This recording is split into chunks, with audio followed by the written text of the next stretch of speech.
Philip, we don't usually do this, but we've had some major, major news in the Doctor Who universe. Do you see what I see up ahead? I'm guessing it might be a dark place. It is a very, very dark place. We just have to jump in. It's a rabbit hole. Here we go.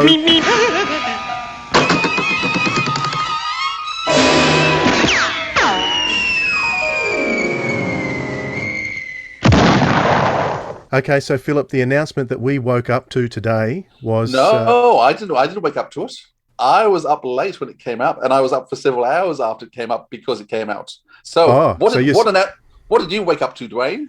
Well, I woke up to the news that RTD is coming back to showrun our favourite TV series. And my first thought was, oh, it's fake news. I didn't believe it. So I had to do a bit more digging and prodding to find out that it was actually true. Tell us about your discovery of it. Well, the same thing happened to me last night, which was I was sort of getting ready, close to bed. Actually, my eldest daughter and I have been watching through the Dollhouse. I'm not sure if you know the Dollhouse series by Buffy creator.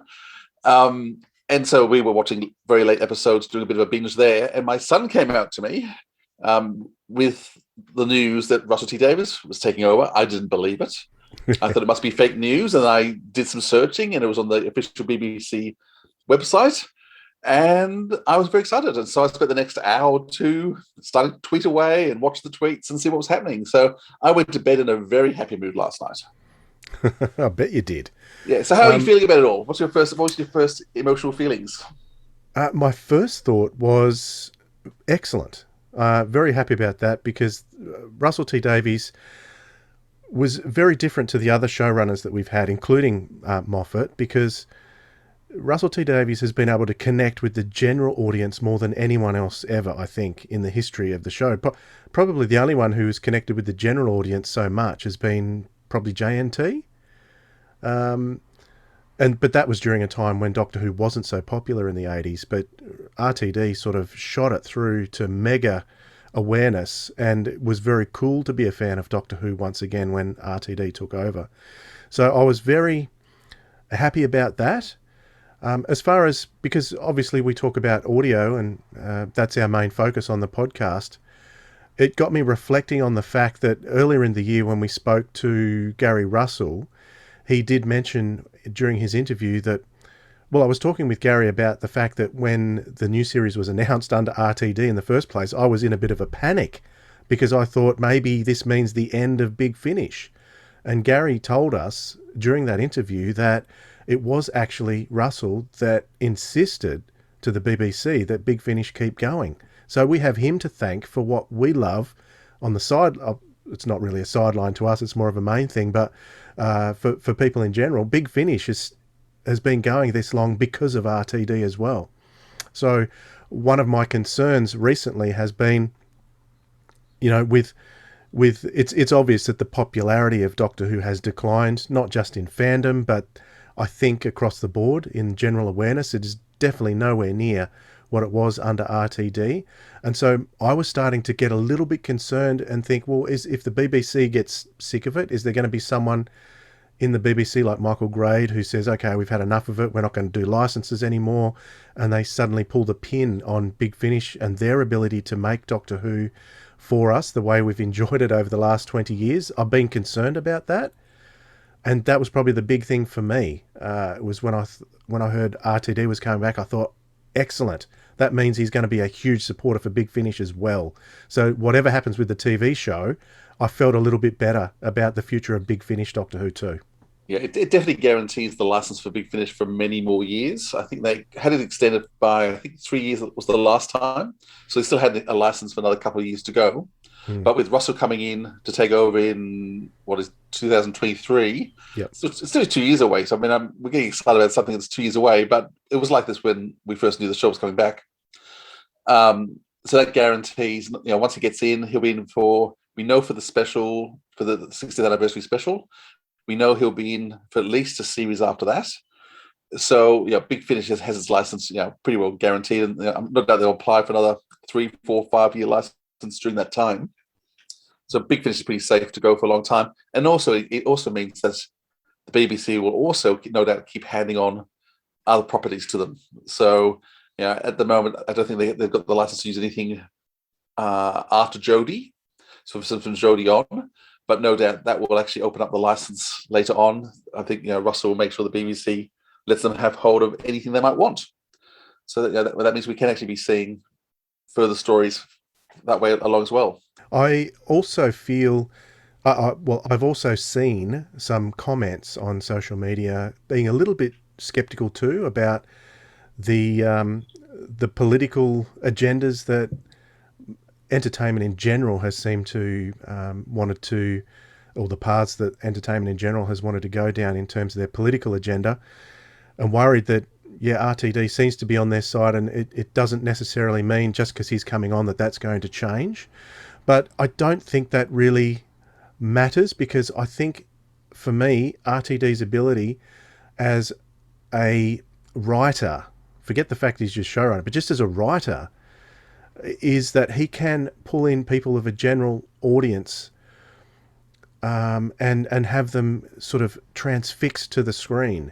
So no matter what happens, whether people are talking, oh well, he's going to retcon the Timeless Children, or he's going to completely ignore it, whatever he does, I have a much higher level of confidence that no matter what happens, he'll be able to do something with it that sort of changes the trajectory of the TV show, which will have flow-on effects not just for the TV show, but for everything else as well. So flow-on effects for the comics and for audio drama and merchandise, everything.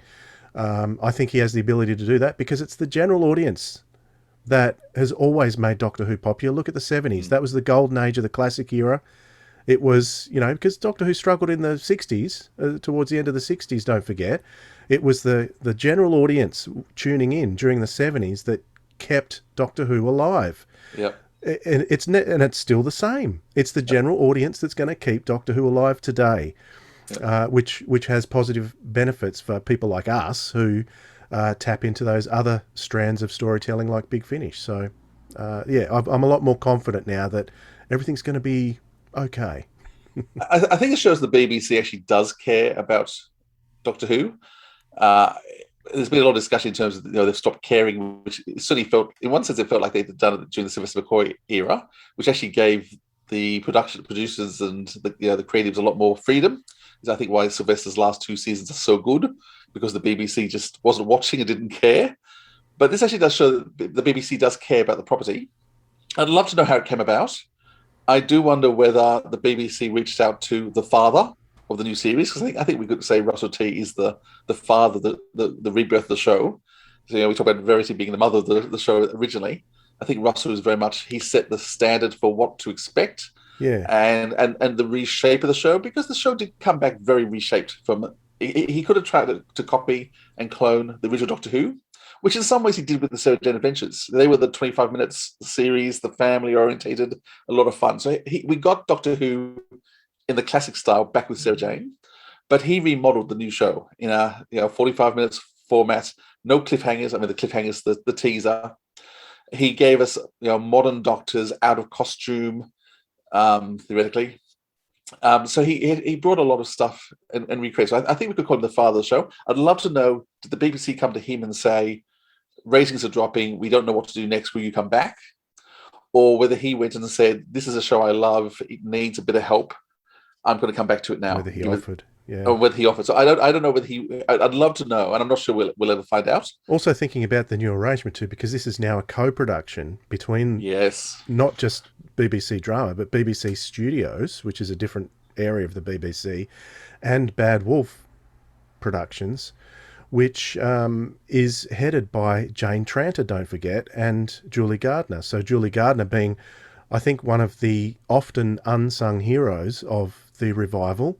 So if anyone's, if anyone's the mother of the new series, it would have to be either Jane Tranter or probably more than likely Julie Gardner would be the mother of the new series. So all those people coming back and having some kind of involvement with it is an exciting prospect. Is it possible to be cynical that the show is looking backwards? It's possible to be cynical about everything, I think. But if you look at what they have done, particularly what Russell T Davies has done since Doctor Who. His quality has never dropped, and everything he does gets bums on seats, and people talk about it. There's a huge buzz about everything he does. The most recent thing was It's a Sin, so that got huge ratings, and people from all spectrums, political and otherwise, were talking about that series as one of the most exciting things that he's ever done. Yeah, and And both popular and award winning. So it manages to yeah, tick all the boxes. yes, But both critically acclaimed, but also popular. yeah. So yeah, whether they're looking backwards or not, I think it's a coup for the BBC to actually get him back. To be honest, because he could do whatever he wants, and Doctor Who, it's known to not be the easiest job in the world. So, with the way this is being set up, it may be structured so it's a little bit easier for him. He may be bringing in some more writers. He may take his hands off the what's the word I'm looking for? Might not be so hands on with the full control. I don't know. Maybe he's taking more of a Barry Letts role in season 18. Who knows? But somehow I doubt it. He just doesn't seem that personality. Having read the writer's tale, and even I hadn't realized how much he rewrote so many of the scripts. So many of those scripts, which and he's some of my favorite ones, which his name's not on them. He basically wrote the whole thing. So he never put his name. He co-authored a script until the specials. He did that because for lots of reasons. But having read through the writer's tale, I'm so excited just in terms of understanding how it worked. I think you're right in terms of Chibnall has decided deliberately to do no publicity, no nothing, to make everything a surprise. And people talk about the fact that, oh, well, Russell let everything out. Actually, Russell didn't. There's so many things he managed to keep secret. He gave out so much information that he was actually able to hide stuff in the quiet. And so, really, when suddenly things like Kylie suddenly emerged as being, in a show, Rose appearing at the end of episode 1 of the fourth season, there was all kinds of shocks and surprises he kept along the way, but he buried them amidst the publicity and keeping the show always in the public image. So I think that's one of the things he brings. I think you're right. Julie is going to bring just the support and her brilliance, and she just knows how to get money out of people. So in terms of being able to raise the finances that the show needs, the fact is a co-production. I actually do suspect they went to the BBC and actually they went, what are you doing? How about we do this? And the BBC's gone, it's not making as much money. It's dropping its ratings. Let's sort of off-site it, which is what they're sort of doing. They're moving it off-site. So I think that's a very successful and smart move. Of course, now the interesting thing now is what's going to happen with the Doctor. So it was always going to be very hard to cast anyone as the Doctor, partly because as a show in decline, the big names would want to touch it. But now it's Russell's name back on it. I think Russell can pull in anyone again. Yeah. But he may not want to go for a name. I mean, David Tennant was a nobody. It was just one of his ensemble players from one of the shows he'd done before. So in terms of looking for the Doctor, I'd be looking at some of his previous ensemble players. I don't think it'll be from anyone about It's a Sin. I think they're all too young a cast.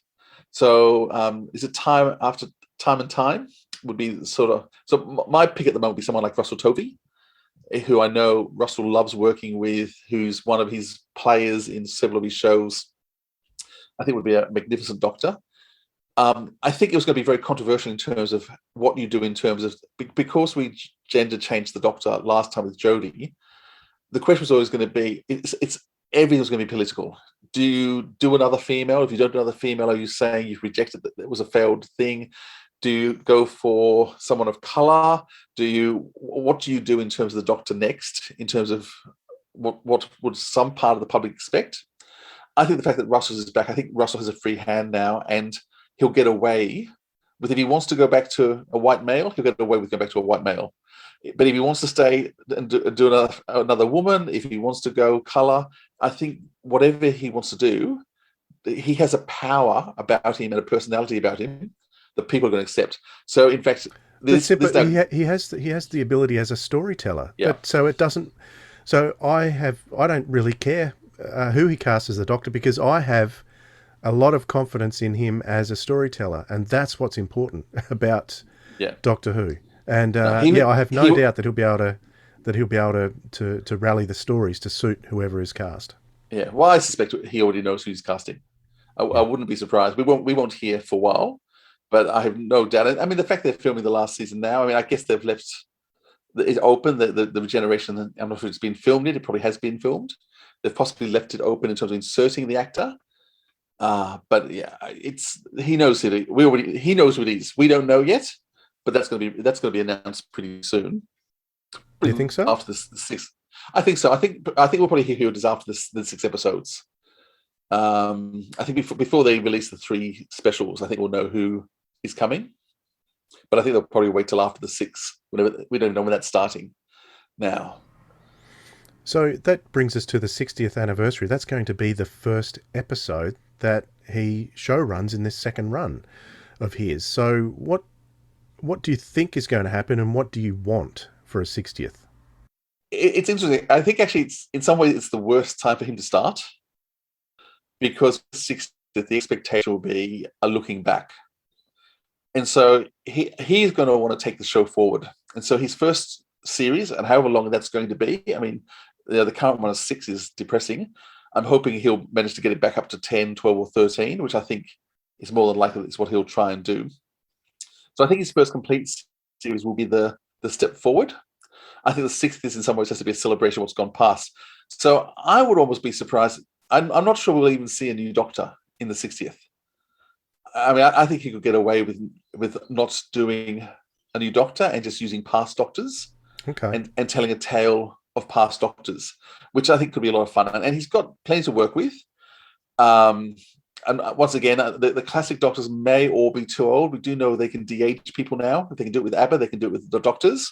I don't know how expensive that technology would be. Could they bring back Peter Davison in a major role and just de-age him? I don't know. I don't know whether Chris Eccleston will come back. There's a part of me that says, actually, had it been someone else, he might do. But when it's Russell, I'm still not sure whether Chris's issue is more BBC or more Russell.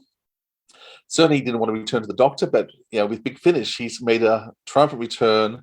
He's much loved. He's feeling the love. He's attending conventions. He's doing a second season. So Big Finish have brought him back into the Doctor Who fold.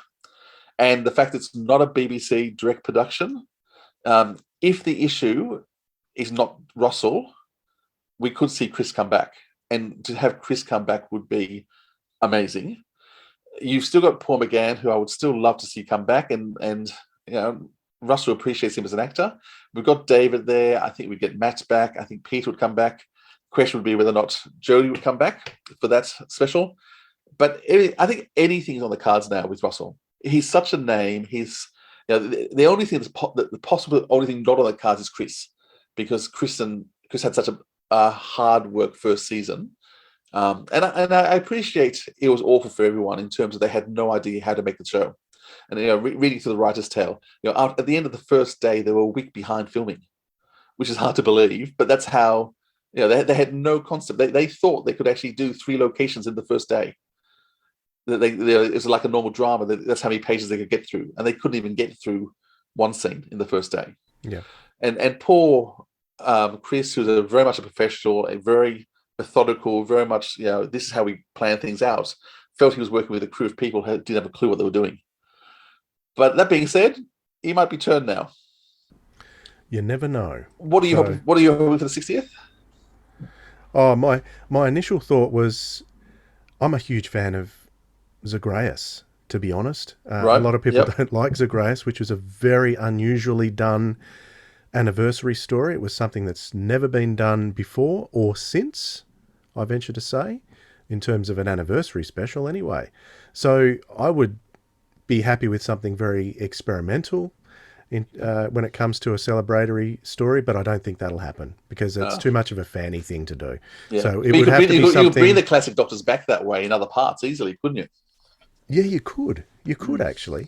And we have the curator now. Yeah. Tom Baker. So there's no reason why we couldn't somehow feature the other surviving classics. Yeah. Yeah, for sure. But I think it's not gonna be what I want. It's going to be what Russell thinks is going to grab the current general television viewing audience. That's what the show needs.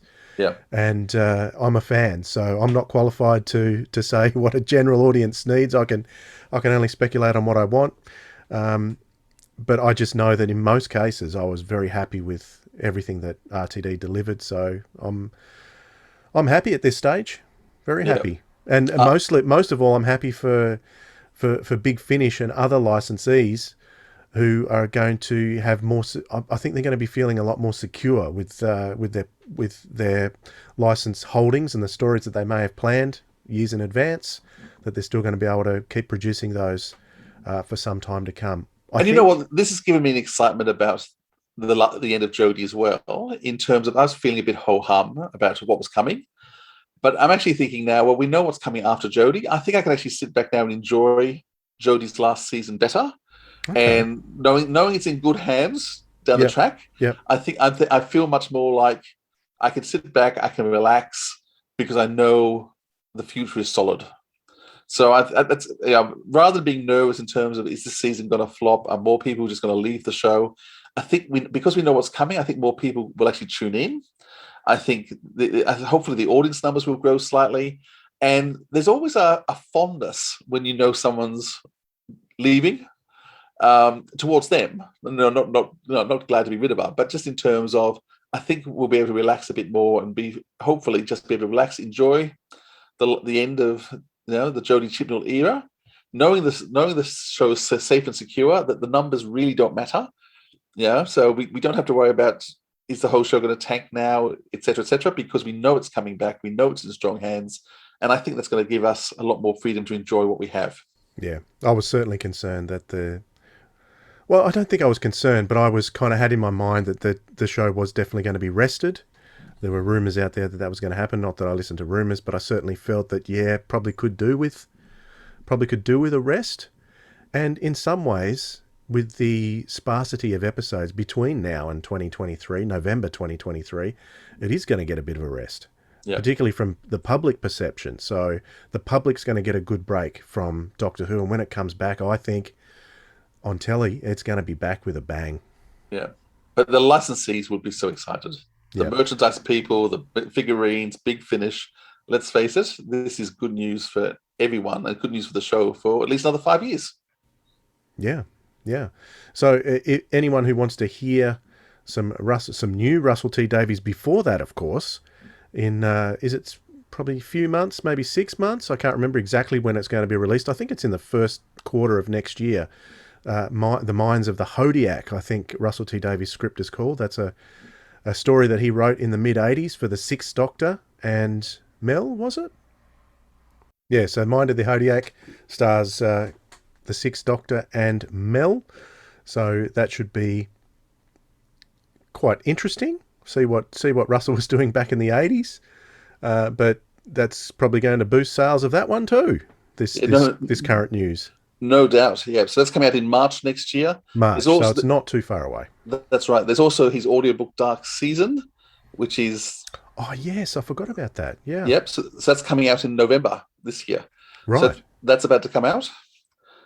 So that's pretty exciting. So that's good. And then there's still the Damaged Goods, which is really worth listening to. It's probably one of the best Big Finish series where they turned some of the classic novels into teleplays. So the novel adaptations, and Damaged Goods was by Russell T, and it's a really stunning story as well. So there's Russell T to go listen to on Big Finish, and he still consults with them all the time. Whenever they use these characters, they send him scripts or notes, he comments on them. So a lot of the great ideas we get on Big Finish are because Russell's still taking an interest and feeding stuff to them.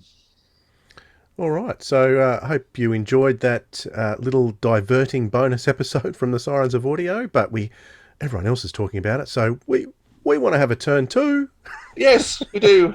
And feeling pretty good about it. So indeed. Let's jump out of the rabbit hole and we'll catch you on our regular broadcast. Don't forget to join us on Thursday, where we've got Jason Haig-Ellery. So we'll talk about the father of Doctor Who, with the father of Big Finish, the owner of Big Finish. He's talking with us on Thursday, so come and join us for our episode with him and hear some of the stuff from the past, the present, and the future. Good stuff. Catch you then.